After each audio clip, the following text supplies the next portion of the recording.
Hey guys, just finished watching Flash, Season 5, Episode 6, Cometh.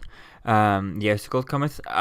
Wow, what an episode. This episode was so good. It was really cool having this episode dealing a lot with Caitlin Snow and her father and dealing with her backstory and his story and stuff. I think it was quite interesting dealing with all that. It was kind of cool seeing that. We start off this episode, we see the cicada kind of gets cut by a meta throughout this episode and kind of deals with that throughout this whole thing. And I like having this episode. I guess you could kind of say this episode was kind of a somewhat of a filler episode, but you're obviously dealing with a main character's backstory. So I think that's really cool with that. I like how they kind of have this sort of whole story set up. You know, you can have Cicada storyline, you have the Icicle storyline now, and have those being back and forth. And, you know, never need to do a filler episode where it's a random meta that the Flash has to stop, you know, which, you know, it can be fun sometimes, depending on who it is. You know, you got the Mark Hamill filler episodes are pretty good. It's Mark Hamill, you know, that's pretty cool, having him on the show. So things like that are the only exceptions to filler episodes. When you have, you know, super guest star like that. But I think the way they have it done here for this season, having a backup storyline that deals with one of the main characters, and I think that could be perfect to kind of fill in the gaps of a different storyline. You know, you can even have it in the writers' room. Some writers will write this storyline, the main Cicada storyline. You have the other writers writing the backup, you know, Caitlin Snow storyline. I think that's really cool. And then you have the back and forth between that. And you can go back and forth, and you use this storyline to kind of fill it up, rather than having, you know, them fight villain of the week type thing, which is kind of annoying, right? I mean, it was okay back when Smallville, when there was no other competition for it, you know, it didn't have to worry about that because there was no competition. But when there's so many superhero shows out here today, you know, you really have to be on your A game, right? So I think I like the way they're doing that with this season. So I definitely can't wait to see as to where things go with this. And hopefully she can learn new powers. You know, this idea that he was able to kind of fly with his powers, I think that was really cool, kind of dealing with all that. Especially when he was living in the North Pole and stuff, and seeing how he used her powers. Hopefully she can do that stuff too, you know. Could she fly with her ice? You know, how does it actually work, you know? And I think it'd be something cool to see that.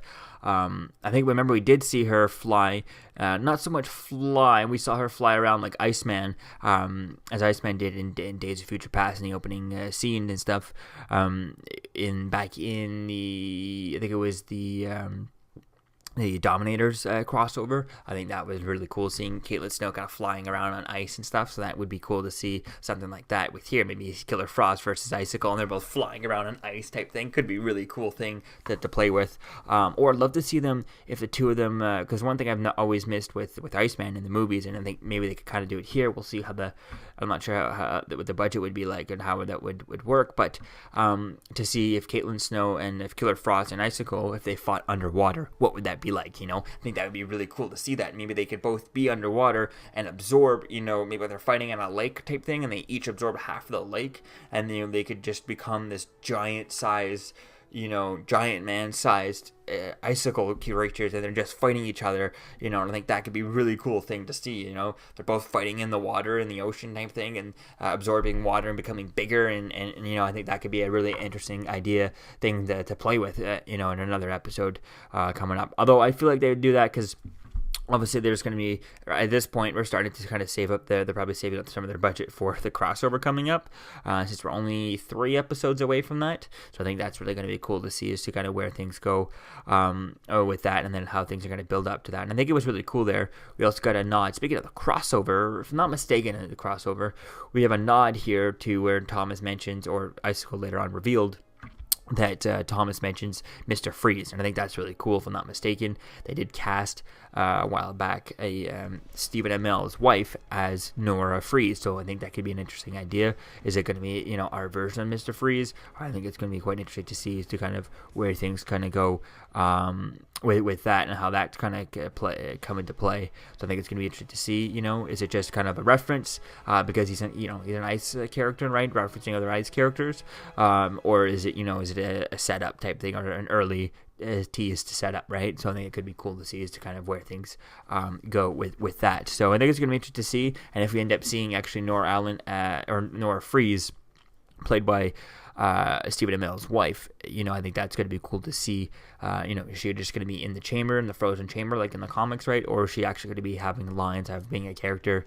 I could see her probably just being, you know, in the background as a reference, you know. maybe it would be hilarious if Stephen Amell went by and just went, oh wow, she's beautiful, type thing. And I think that would be quite funny to see that, or to see as to how things go with that. I mean, they had Stephen Amell and Robbie Amell on The Flash, and they never gave them any lines because they didn't know how to do that with them being, being cousins stuff. So I think that's going to be interesting to see how they play with her on the show. So we see Cisco in this throughout the episode, kind of having like this bad feeling about Thomas Snow, and he's kind of right throughout the episode. He figures it out, and that was kind of cool dealing with that storyline.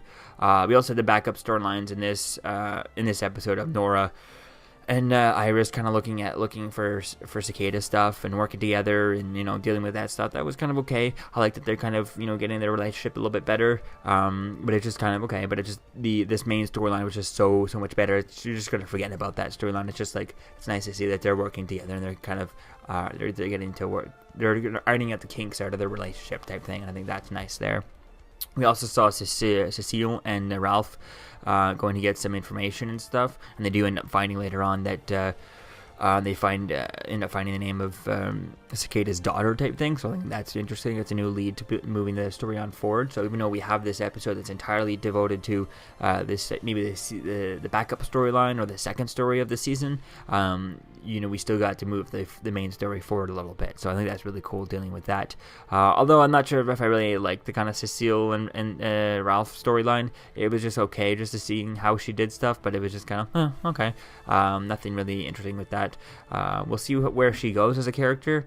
Sometimes it's kind of like, oh, she's like a filler character a little bit, but I don't dislike her too much, but it's like, we could leave her or take her. She didn't make it out of this season, and be like, okay, who cares? I don't know if I'd really have any emotions to it, connected to it. So we'll have to wait and see as to kind of where things go with her. We end up seeing, we find out that Icicle's in control. We see Killer Frost is back in this episode, and that was really awesome. I definitely can't wait to see as to where things are going to go with that storyline.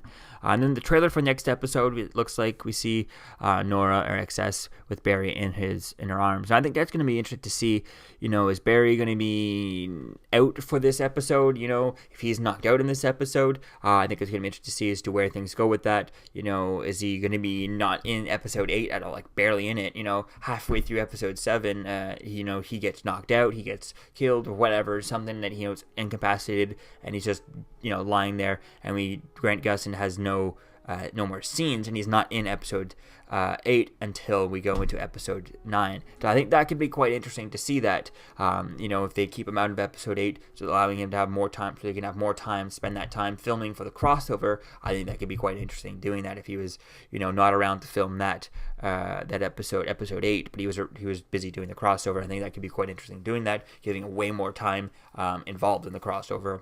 And if you've seen the posters, the trailers and stuff, he looks like he's going to have a lot of scenes in that show. Obviously, maybe not as much as Ruby Rose's Batwoman and stuff, but I think it's going to be cool to see as to, if he's not in, if he skips to an episode and a half of The Flash, to be able to do that, and that's really cool. It means there's so much going on that they need him, right, for so much time, right? I think it's really going to be cool to see how they end up doing that, and if they also do something like that with Arrow over on Arrow. I'm not sure how they're going to do that. I mean, if I'm not mistaken, I did hear Stephen Amell on a podcast saying that coming up he has like one of the most amount of scenes in this crossover, and obviously rightfully so, right?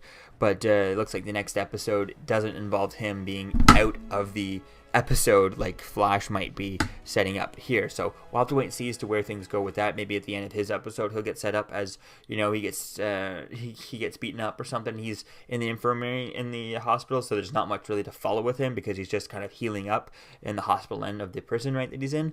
But I think if they do that, then they could both be out both of their episodes 8 for this season could be not having the main characters in them, so that they could be available to film. They'd be busy filming the crossover. I think that could be really interesting to see, and I think it would be a fun episode of next episode having without Barry, and making other people the main characters for those episodes, and then bringing Barry back for the crossover, right? So I think it could be really cool to see as to kind of where things go with all that. So let me know what you think, guys, about this episode in the comments below. Season 5, episode 6, the Icicle Cometh, and I'll see you guys in the next video. Peace out. I'm Captain America, here to talk to you about one of the most valuable traits a soldier or student can have. Subscribing. Sometimes Subscribing. is the key to victory. Sometimes it leads to very little, and it seems like it's not worth it. And you wonder why you waited so long for something so disappointing. How many more of these? You're still here. Don't forget to like, comment, and subscribe, guys. Peace. It's over.